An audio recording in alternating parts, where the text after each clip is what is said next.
জাতীয় সংসদের ক্ষমতাসীন আওয়ামী লীগ ও গৃহপালিত বিরোধী দল জাতীয় পার্টির মধ্যে শুরু হয়েছে কামড়াকামড়ি। 2014, 18 ও 24 সালে অনুষ্ঠিত 3টি জাতীয় নির্বাচনেই আওয়ামী লীগের সঙ্গে আসন সমঝোতা করে জাতীয় পার্টি সংসদে গেছে। জনগণের প্রত্যাশা উপেক্ষা করে আসন ভাগাভাগির নির্বাচনে অংশ নিয়ে দলটি 3 বারই জাতীয় সংসদে বিরোধী দলের আসনে বসেছে। দলটির বিরোধী দল এবং একই সঙ্গে কয়েকজন নেতা মন্ত্রীও হয়েছেন। ওই সময় বিরোধী দলের নেতা ছিলেন রওশন এরশাদ, এবার বিরোধী দলের নেতা হয়েছেন জিএম কাদের। 26 আসন সমঝোতা করে নিয়ন্ত্রিত নির্বাচনে মাত্র 11 আসন পেয়েছে জাতীয় পার্টি। এতে করে জনগণ থেকে বিচ্ছিন্ন এবং সুবিধাবাদী পরগাছা দলটির অনেক নেতা মূল দল ত্যাগ করে পৃথক দল গঠন করেছেন। রওশন এরশাদের নেতৃত্বে ওই দল এখন নতুন করে সরকারের অনুকম্পা পাওয়ার চেষ্টা করছেন।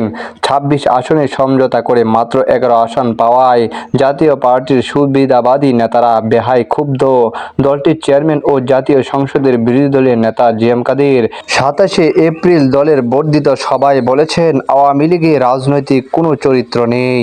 দেশের স্বাধীনতা বিরোধী শক্তি হচ্ছে আওয়ামী লীগ, জনগণ নয়। বিদেশি শক্তি তথা ভারত, চীন ও রাশিয়া আওয়ামী লীগকে ক্ষমতায় এনেছে।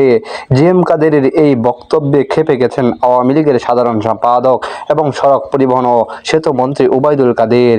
তিনি গতকাল বলেছেন, 7 জানুয়ারির জাতীয় নির্বাচনে কোনো বিদেশি শক্তির প্রভাব ছিল না। জাতীয় পার্টি কোন চাপে নির্বাচনে এসেছে তা দলটির পরিষ্কার করতে হবে। দেশের সবচেয়ে জনপ্রিয় রাজনৈতিক দল বিএনপির বর্জনের মধ্যে জনগণকে বৃদ্ধাঙ্গুলি দেখিয়ে ভারতের সহায়তায় আসন ভাগাভাগি করে 7 জানুয়ারি নির্বাচনের পর দুই দলের নেতাদের মধ্যে ঝগড়া এখন ওপেন সিক্রেট। জাপার চেয়ারম্যান জিএম কাদের ও আওয়ামী লীগের সাধারণ সম্পাদক ওবায়দুল কাদেরের বক্তব্যে পরিষ্কার, তারা দুই কাদের একে অপরের মুখোমুখি অবস্থান করছেন।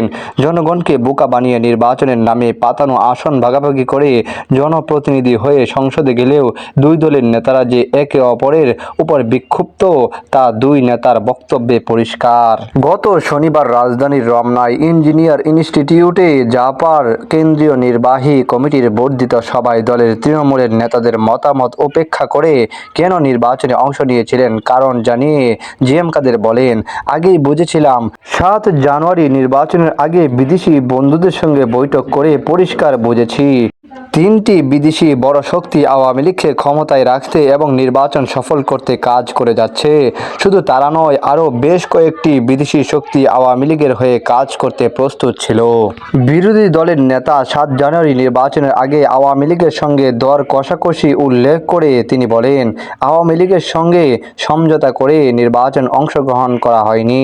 26টি আসন আমাদের ছাড় দেওয়ার কথা ছিল, কিন্তু আওয়ামী লীগ ওই 26টি আসনই তাদের প্রার্থী দিয়েছে।